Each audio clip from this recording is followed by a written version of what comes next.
What's your experience, guys, been with ultra successful, wealthy men and their position versus plugged in versus unplugged? Mm-hmm. Same thing as broke guys. For some reason, Mm-hmm. money and women, no overlap whatsoever. Right. I get in trouble with this topic occasionally because I think a lot of people who have a lot of money think that because they have the money, that they must be doing something right. Right. It's hard to. I've dealt with some very wealthy men in my life, working for and working with the guys that one of the guys that I used to work with in the import export in the liquor business was a very wealthy guy. And then he was also kind of working with the guys who are in the second largest distributing company of wine and spirits. And these guys have like this, that's like real. That's the first time I really encountered like people who have like society changing money, or could if they wanted to. Like, I mean, they're pushing, they're not just like, oh, I've got like, $10 million in the bank account because I'm a rock star or a movie star or something. Like these guys are moving hundreds of millions of dollars around. And there's a difference. That was when I sort of made the distinction between wealth and like just being a rich guy, right? I have dealt with casino GMs for most of my gaming career, and then some very wealthy guys in my other aspects of my my previous career and my current career, actually. But the one thing I've noticed amongst all of them is that there's this presence that if I'm doing something, I must be doing it right, because look at all the money that I have. So if I had, like, I made this case in a video not too long ago about Joe Rogan, for example. Joe Rogan is worth $100 million. That's what he sold his YouTube channel for over to Spotify for. And so no matter what Joe does, $100 million covers a lot of sins, right? It doesn't matter what he does. Hey, he's got $100 million, so who cares, right? It doesn't matter if he completely turns, does a 180 on whatever. I don't expect him to do that. But if he did, people would just say, well, he must be doing something right because he's got $100 million. And I think that when you apply that to intersexual dynamics, when you apply that to a guy like Jeff Bezos, for example, right? It's like, who cares? Like, this is a guy who could have a new chick every night of the week if he wanted to. He could have just this nonstop stream, this line of escorts waiting to go bang him any night he wants to. And yet, who does he choose to be in his life after his divorce with Mackenzie Bezos? Lauren Sanchez. And why is that? And I use that as the thumbnail for today's topic. But the reason for that is because the guys like that are insulated. It's almost like a really good-looking girl doesn't understand why things work for her, right? Or if you've got a girl who doesn't understand why men aren't attracted to her because she has a degree, she's got her own business, and she's got all this, so that you can't really tell her, like, the reason why guys don't want to get with you is because you spent all this time building up this sort of career and this ego and this money and this power base that you think should be attractive. You can't tell them that. And the truth of the matter is she spent all this time focusing on just being that career alpha female, and now she doesn't understand why guys aren't attracted to her. It's kind of like an analogous situation for guys like who are ultra wealthy guys who don't understand the basics of women, who don't understand female nature, don't even really understand their own nature, and to go and say, you're a blue pill beta, you don't understand, you're going to be taken to the cleaners because you don't have a fundamental understanding of your own nature, women's nature, and the game that you've been in. Money is wealth, whatever, even status, power, whatever, is not an insulation against blue pill thinking. Just like you're saying, like, we're always looking at this tweet here, Rich, like that's the level of dedication these guys have to that blue pill that blue pill conditioning, right?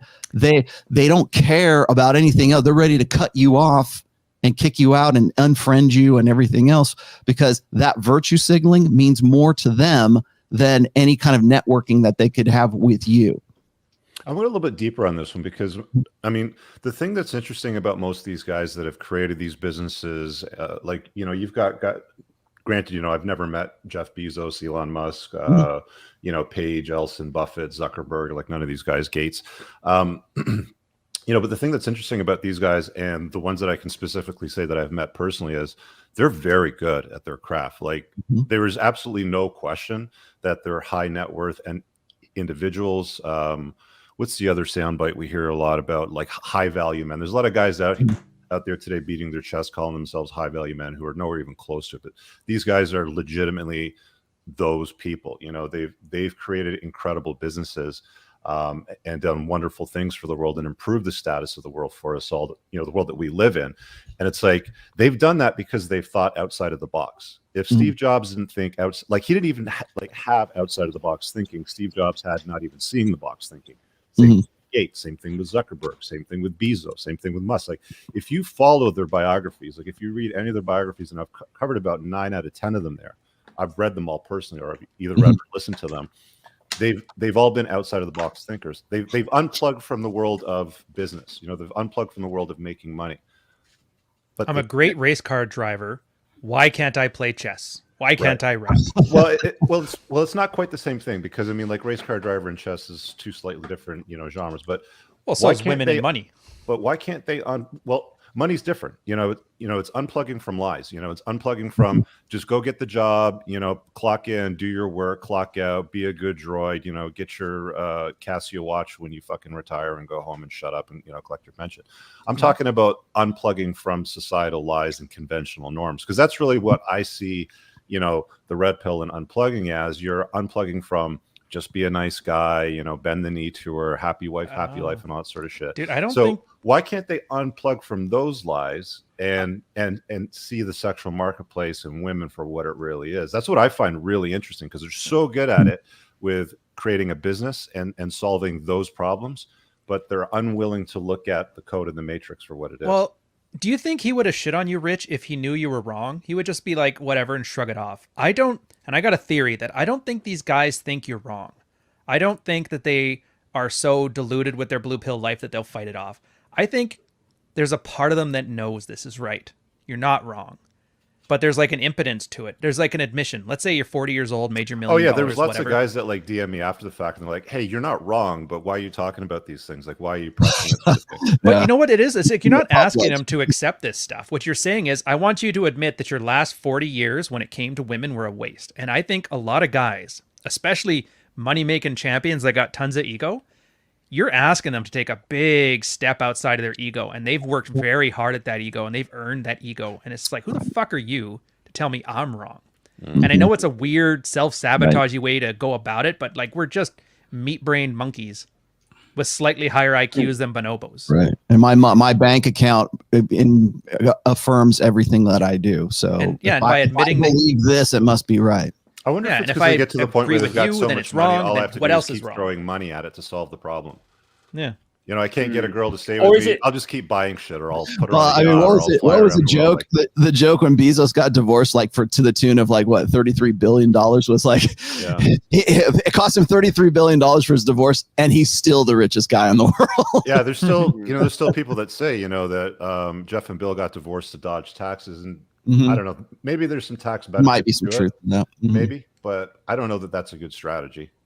Well, I even if whether it's true or it's not true, I would also argue that like I think a lot of these guys carry that blue pill understanding of women from their previous lives over into their very rich lives.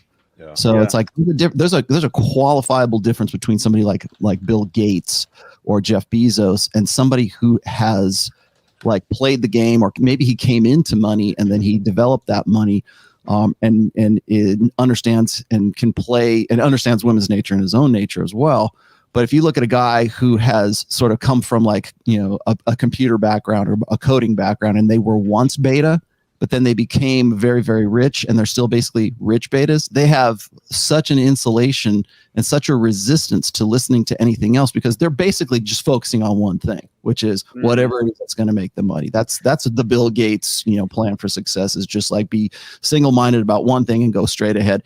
And then what gets me is later on in life, then you have these guys who want to give you like they suddenly become philosophers of life. Like, here's my secret to success. And it's like, you don't have the lived experience to really be talking about like how women are and how men are. I read this, somebody sent me a quote right before this show about Warren Buffett. I think it was in his autobiography or something like that, where he was talking about his wife that he met. And I think he got married to her within like the first like 2 months of meeting her or something. I don't know exactly the whole thing, but he moons over her. And it's like, oh, I just knew she was the one, first thing. And it's like, wow, this is Warren Buffett, who is essentially reinforcing a lot of these blue pill beta things. I think, Rich, one of the things that was rubbing your guys the wrong way is making it public. Because if you go and you say something like that and you do it on a big stage, that's their brand. And so when women see something like that, or guys who are still plugged into the matrix see something like that, it's almost like, maybe I'm wrong in this, but like, I wonder how many of their wives or girlfriends were looking. Yeah, exactly. How much of that is like trying to sort of make their necessity a virtue? Yeah, like, I think it's absolutely that, isn't it? It's absolutely that, isn't it? And also, just I think what you said before, Rollo, about focus. I mean, I think a lot of these guys, if you look at Zuckerberg, for example, I mean, he wasn't really out playing the field, was he? I mean, he was a sort of geeky guy, coder or whatever, and then he, developed Facebook. And I mean, my sense is probably with these guys, they're so single-mindedly focused on the thing that created their wealth that they just don't really have a lot of experience. It's not so much that they're not intelligent or they're not perceptive enough to understand some of this stuff. It's just that they just probably just don't look at it. They have a girlfriend who becomes a wife or whatever, and it's just not a massive part of their life to really sort of analyze or interrogate.